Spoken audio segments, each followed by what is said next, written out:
Bonjour à tous et à toutes les athlètes et bienvenue sur Next Physique. Next Physique, c'est l'émission, le podcast où on discute de sport de force, de santé, de bien-être et tout ce qui tourne autour de ces thématiques. C'est Julien, votre hôte, comme d'habitude. On se retrouve pour un nouvel épisode du podcast sur les actualités scientifiques, les trucs qui sont à retenir depuis le début d'année, sur lesquels il y a de l'info intéressante dans nos sujets de sport de force, de renforcement musculaire, de santé. Donc tout ce qu'on va voir aujourd'hui pourrait vous intéresser pour vos objectifs, peut vous apprendre des trucs que vous ne saviez peut-être pas. Et comme d'habitude, si ça vous aide, pensez à nous aider en retour. Les épisodes nous coûtent, ça nous prend du temps, ça nous prend aussi de l'argent. Donc si jamais ça vous plaît, n'hésitez pas à liker, à suivre les épisodes, à mettre un commentaire. Ça aide énormément. Merci pour les derniers commentaires où vous avez surtout réagi avec du soutien sur le dernier épisode qui était les faces cachées de la compétition en musculation bodybuilding. Et notamment, par exemple, Almodi qui nous répondait que avec des TCA, ça n'aurait pas été vraiment possible. Effectivement, avec des TCA, c'est très compliqué d'aller faire des compétitions et surtout régulièrement, ou aussi ça peut être un cercle vicieux dans lequel les gens vont devoir en sortir après les compétitions, lorsqu'elles ne se rendent pas compte du problème à l'instant T. Donc ouais, il y en a beaucoup. Il y en a beaucoup et il peut y en avoir. Donc ça peut être un piège, effectivement, il vaut mieux être serein dans sa gestion des choses. De manière générale dans ces disciplines. Alors sans plus attendre, niveau études, on va faire un nouveau format. C'est-à-dire qu'à jusqu'à maintenant, on faisait 3 grosses études et c'est tout. Moi, ce que je vais vous proposer, c'est une petite intro avec les actus rapides, c'est-à-dire les trucs, je vais pas aller en profondeur dedans, mais juste les trucs intéressants que j'ai vus sur ce début d'année. Des trucs qui ne méritent pas forcément que je m'étale dessus pendant 5 minutes, c'est juste des trucs intéressants, voilà. Et ensuite, on va faire nos grosses études, OK? Parce qu'il y a des trucs, des fois, ils sont cool à dire. Je vous les dis pas parce que ça sert à rien que je parle dessus pendant 5 minutes. Donc sans plus attendre, on va commencer par les petites actualités. La première, c'est sur l'utilisation et la gestion des entraînements. Aujourd'hui, dans les tendances de l'utilisation du renforcement, pour certains, c'est un moyen d'alarmer, mais pour d'autres, la pratique de renforcement de sport de force chez les 13 ans à 18 ans a augmenté de 25% cette année, visiblement, selon les données. Mais pour certains, elle chute depuis les années 90. En fait, la force relative semble chuter depuis les années 90. Il y a moins de jeunes de nos jours dans le monde qui font du travail de manière générale à 16 ans et qui du coup travaillent peut-être en usine, des choses comme ça.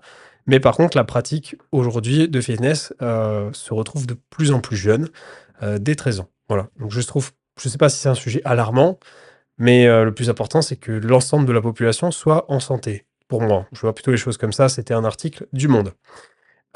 Pour les tendances fitness 2025, c'était l'American College of Sports Medicine qui a publié un classement des tendances fitness pour 2025. En tout cas, ce que les jeunes consultent le plus, on retrouve les jeunes, les gens.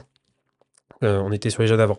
Consulte le plus. La cinquième place, c'est le renforcement musculaire dans les tendances fitness. Et ce qui est en première place, ça va être tout ce qui est consommable, donc tout ce qui s'achète. C'est-à-dire les vêtements, les énergisants, les compléments alimentaires, qui sont plus regardés, qui obtiennent plus de place, les contenus de ce type, que le contenu sur les entraînements. Par exemple, ce qu'on voyait plus dans les années 2015 à 2020, c'est des contenus vlog entraînement.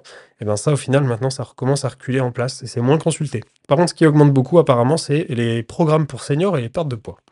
Perte de poids, ça revient, ça repart. Mais seniors, c'est intéressant. Très important que les seniors aussi s'entraînent. L'autre point suivant, c'est concernant la créatine, où on arrive à avoir un peu plus de confirmation que la créatine n'est pas seulement utile pour la performance musculaire. On avait déjà pu observer ses effets sur le cerveau. Et bien ça se confirme avec de bons effets sur la santé cognitive, la longévité et la récupération, et notamment avec maintenant de la créatine qui se vend sous différentes formes pour pouvoir toucher un public plus large. C'est vrai que sous poudre, c'est pas forcément le plus agréable, mais l'idée étant de toucher d'autres populations à l'achat qui pourraient bénéficier de tous ces effets-là, puisque aujourd'hui la créatine est le seul complément alimentaire directement utile pour les résultats, mais qui a bien plus d'effets que cela pour les articulations, les os et même encore le cerveau, le cognitif, comme on l'a vu. Le point suivant, c'est concernant les polyphénols. Les polyphénols et ce qu'on appelle l'effet Ozempic. En fait, face à la popularité des médicaments qui ont de plus en plus de GLP-1 comme l'Ozempic, L'idée étant d'aller chercher de la satiété, les polyphénols présents dans les aliments vont stimuler aussi la sécrétion de GLP-1. Donc si on peut le faire naturellement, c'est quand même mieux. Et vous avez des aliments qui font ça. On retrouve la pomme, les épinards, les asperges, les olives. Eh ben, c'est cool, ça nous prouve à nouveau que manger brut, c'est la clé. Manger de plus en plus d'aliments bruts, de fruits et de légumes, oui, ça va énormément vous aider, ça va forcément vous amener plus de satiété. C'est pas qu'une question de bol alimentaire, c'est aussi ce qu'il y a à l'intérieur de l'aliment. Donc oui, manger vos polyphénols, naturellement, c'est un peu mieux que de taper de l'Ozempic. Donc oui, vous gérez mieux aussi vos pertes de poids avec ces aliments-là. Ensuite, l'autre point que je voulais citer, c'était, les fibres qui, ont sans doute un lien, en tout cas de corrélation, peut-être de causalité avec la longévité. D'autant plus que ça régule l'appétit. Cela permet du coup un rôle crucial de contrôle de l'alimentation pour les individus et donc on a sans doute un bon lien entre votre consommation de fibres et combien d'années vous allez pouvoir vivre, pour le restant de vos jours. Voilà, ça c'était les petites actus que je trouvais sympas, mais j'avais pas forcément de quoi m'étaler dessus pendant longtemps. Maintenant, par contre, on va aller voir nos grosses études et celles-là, je les trouve intéressantes. Il y a de la discussion, il y a des choses à apporter, qui peuvent nous amener à discuter un peu plus. Donc, la première, c'est concernant, une étude de février, de cette année, hein, donc on va être que sur des contenus très récents. De Martin Refalo, Greg Nichols, Andrew Galpin et leur équipe. Et en fait, cette étude, voilà, c'est un peu controversé, populaire, les idées qu'on avait jusqu'à aujourd'hui, mais on a de plus en plus de données qui tendent à, en tout cas, aller nous montrer que les femmes peuvent gagner aussi rapidement du muscle et de la force que les hommes. Sur une base relative, évidemment, chacun a leur base de départ. Mais si on regarde les augmentations en pourcentage, il n'y a pas un avantage pour l'un ou pour l'autre. Et pour beaucoup de personnes, pendant longtemps, les hommes prenaient plus que les femmes. C'est pas la réalité. Si on prend une base à 100, voilà, une base à 100, une base égale de standard de départ de notation, on a les mêmes niveaux de possibilités pour l'un comme pour l'autre. Je pense à un exemple récent, il y a encore 1 mois et demi, 2 mois, à l'entraînement, j'avais un gars qui me disait Ouah, t'as vu comment elle augmente ses charges et tout, est-ce que tu penses que c'est naturel? Pourquoi ça ne le serait pas? C'est pas parce que c'est une qu'elle va pas pouvoir augmenter ses charges. Bon, il y avait peut-être un peu de jalousie, mais elles ont les mêmes capacités, les femmes ont les mêmes capacités que les hommes, voilà, en termes d'augmentation, de force et cetera. On n'est pas sur les mêmes mécanismes, mais en soi, voilà. Bon, tout ça, c'est aussi, issu d'une méta-analyse sur 29 études, hein, donc on n'est pas sur un sur un petit effet. On est sur, une donnée qui nous intéresse, en largeur. Alors le taux moyen de croissance musculaire en pourcentage est très similaire dans ce qu'on observe ici entre les hommes et les femmes. Au niveau, en termes absolus, les hommes ont généralement plus de masse initiale, ça c'est vrai, plus de masse musculaire initiale, ce qui fait que la quantité absolue de muscles gagnés est forcément plus importante. Mais si on est sur une base relative, on a des standards qui sont très intéressants et qui sont égaux. Beaucoup de personnes, refusent encore de le croire, mais oui, c'est le cas et en fait, les femmes, elles ont environ 15 fois moins de testostérone que les hommes et ça, c'est l'argument qui est souvent utilisé. Mais est-ce que, pour autant, elles ont moins de capacité? Eh bien non. Premièrement, la régulation hormonale chez elles ne fonctionne pas de la même façon. Les femmes utilisent d'autres hormones que, les hommes, pour produire de la force et elles bénéficient de taux plus élevés d'œstrogènes, et de facteurs de croissance qui sont liés à ça. Ainsi, si on compare que la testo et qu'on se base que sur la testostérone pour produire de la force, eh bien c'est faux. Les femmes ont aussi, bénéficié et utilisé cette régulation via les œstrogènes notamment. Et ensuite, on avait, une étude aussi qui montrait, que la testo n'influence pas forcément le rythme de croissance musculaire lié à l'activité physique. C'est gros, hein, ce que je dis, mais c'est vrai. Contrairement à ce qu'on peut croire, la testo, elle permet effectivement de gagner du muscle, mais, elle ne semble pas interagir directement avec l'exercice. C'est un messager, mais c'est pas directement lié à l'activité en elle-même. Et du coup, si les femmes, elles commencent avec une masse musculaire, qui est inférieure à celle des hommes, eh bien oui, du coup, elles peuvent développer leurs muscles au même rythme. Et on n'est pas sur le même fonctionnement. Ainsi, du coup, voilà, si on avait une base initiale dans les 2 cas, un homme et une femme, ils ont tous genre 30 kilos de muscles au départ dans leur corps, Eh bien, étant donné qu'ils ont la même vitesse de développement, les 2 pourraient avoir potentiellement le même résultat final. S'ils s'entraînent, tous les 2 avec, les mêmes paramètres, on a tous les mêmes paramètres, comparables. Voilà. Je trouvais ça intéressant quand même à citer, ça permet un petit peu de remettre les choses au clair en 2025. Hem, le point suivant que je trouvais intéressant, je l'ai partagé en story sous peu, c'était en mars de cette année, avec une étude de Mitchell Summit, Benjamin Ford et James Melling, sur, la masse musculaire, et l'évolution de la masse musculaire et le diabète. Alors on voit rarement, des personnes qui souffrent de diabète, musclé, malheureusement, c'est quelque chose d'assez rare. Mais ce qu'on a pu remarquer, c'est que le risque de diabète, il est, quand même assez lié à la masse musculaire, et au pourcentage, de graisse corporelle. Donc, ici, ils se sont penchés sur la manière dont notre masse musculaire protège, contre le diabète. Est-ce qu'il y a un effet, direct dessus? Et la raison, qui pouvait être utilisée était assez simple, c'était que les muscles, bah, voilà, c'est le tissu, ce sont les tissus les plus sensibles à l'insuline dans notre organisme. On utilise de l'insuline directement pour, le fonctionnement, et aussi du coup la croissance musculaire de la masse musculaire. Ouh là, c'était pas français, mais on s'est compris. Et en gros, bah, ils agissent comme une énorme, éponge capable d'absorber l'excès de sucre présent dans le sang, ce qui contribue à, maintenir, sous contrôle le taux de glycémie et d'insuline. Maintenant, côté recherche, récente, ça va, plus loin que ça et on voit que le rôle est plutôt, même protecteur des myokines. En réalité, les muscles ne servent pas uniquement à produire le mouvement, mais ils possèdent aussi une forte activité métabolique. Ils sécrètent des myokines lors des contractions musculaires notamment et ces protéines de signalisation ont des autres rôles essentiels dans le corps, dont celui de protéger la sensibilité à l'insuline et par conséquent un meilleur contrôle de la glycémie. Donc en stabilisant les niveaux de sucre, bah, en fait, on ne prévient pas, seulement le diabète, on le réduit significativement, hein, parce que, du coup, on réduit l'inflammation systémique. Cette inflammation, elle est liée, à des maladies de manière générale, à des problèmes métaboliques, et indirectement, du coup, bah, oui, la masse musculaire, elle agit comme un peu comme un protecteur, un petit bouclier, contre, bah, des pathologies. Voilà. Donc c'est intéressant, ça nous montre que encore une fois, le renforcement, c'est pas qu'une question de mobilisation, d'articulation sur le long terme d'os, c'est aussi d'autres questions comme, du cardiovasculaire en soi, oui, et encore ici, on le voit, contre, d'autres maladies. Donc des maladies assez majeures qu'on retrouve quand même assez souvent, dans ce siècle aujourd'hui, avec beaucoup de personnes touchées par ça. Donc encore une raison de plus de s'y mettre. Si jamais vous connaissez quelqu'un qui peut être intéressé d'écouter ça, aidez-le. C'est une aide en soi.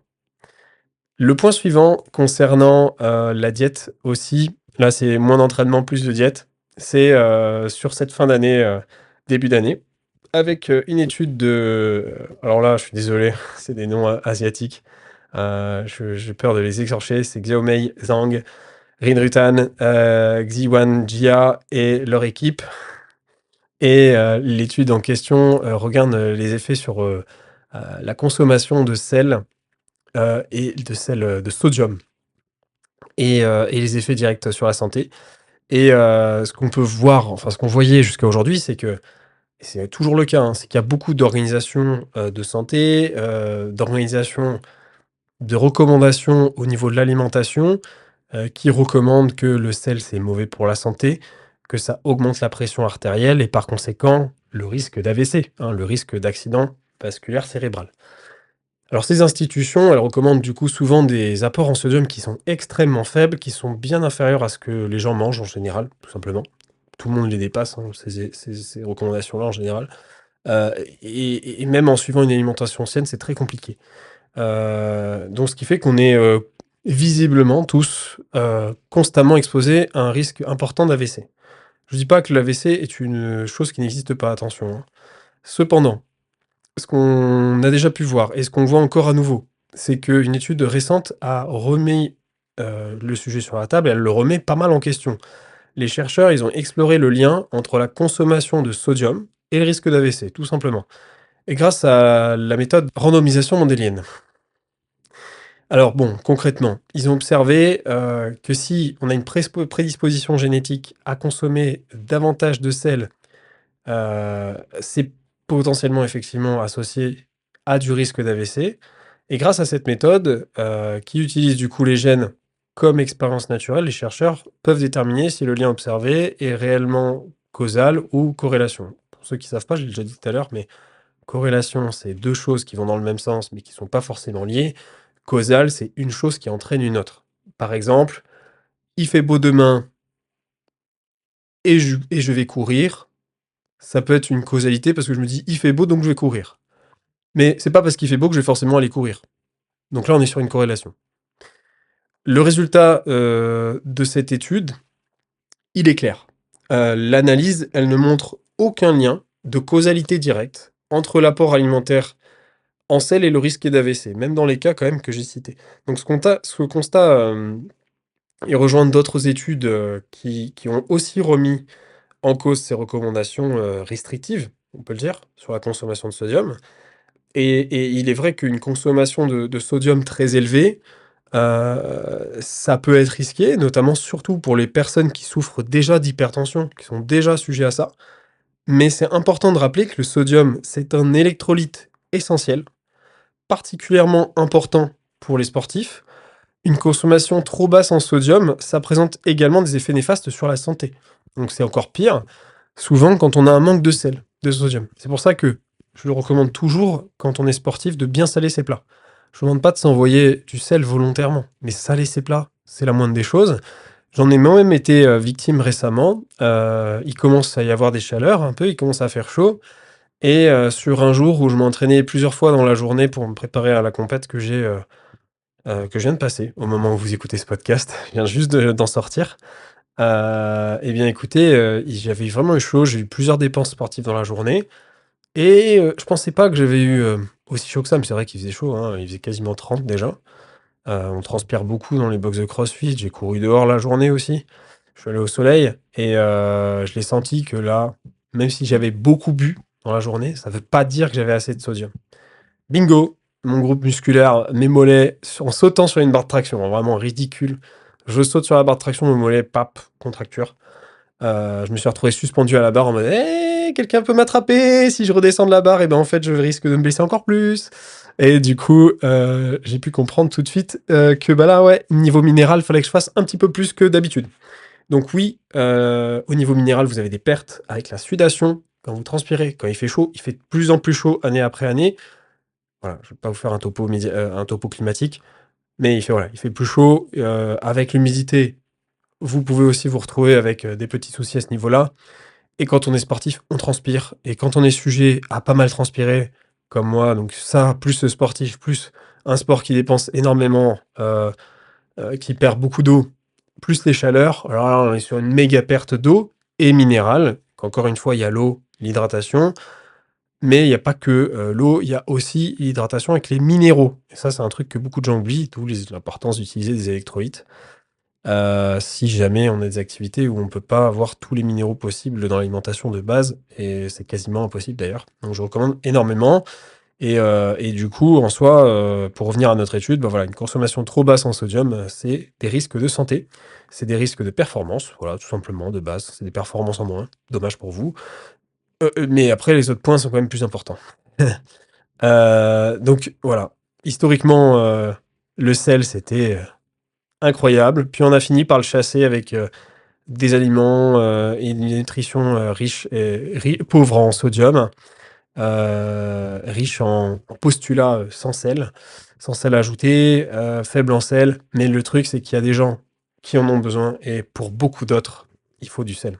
Heu, il y a des gens effectivement qui ont l'hypertension, qui ont des problèmes majeurs, mais s'il y a pas de problème majeur, référencé, il faut rajouter du sel.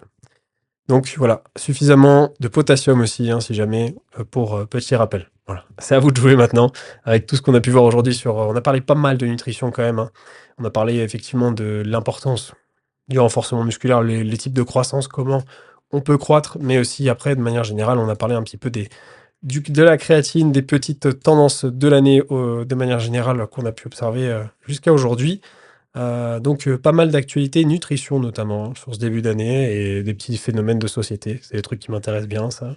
Donc voilà, je voulais vous les partager. Je me suis dit peut-être que les trucs que je note de mon côté, ça peut vous intéresser aussi. C'est des trucs que moi, voilà, je note et après je me dis: «Est-ce que je l'utilise ou pas pour cet épisode-là?» Donc si jamais, je continuerai à le faire aussi. Si jamais ça vous a plu, dites-le moi et je continuerai à faire un petit point court au début et après les grosses études que je trouve sympathiques. Il y en a d'autres évidemment, hein, je dois trier parce que sinon l'épisode serait très long et il y a beaucoup plus de choses qui se passent que ça. Mais voilà, on est surtout sur des sujets comme ça qui sont très intéressants et sur lesquels on a bien évolué au point de dire: «Il est temps de changer d'avis». Il est temps de changer d'avis sur, le potentiel féminin, il est temps de changer d'avis sur l'utilisation du sel et il est temps de changer d'avis sur, l'importance de faire du renforcement musculaire, qu'importe son âge, qu'importe son activité physique et qu'importe ses problèmes peut-être même physiques. Voilà. À vous de jouer. J'espère que cet épisode vous a plu. On se retrouve pour un prochain épisode, mmh, dans 1 semaine et demie. Ouais, c'est à peu près ça. Allez, à très bientôt les athlètes. Merci pour votre écoute. C'était Julien.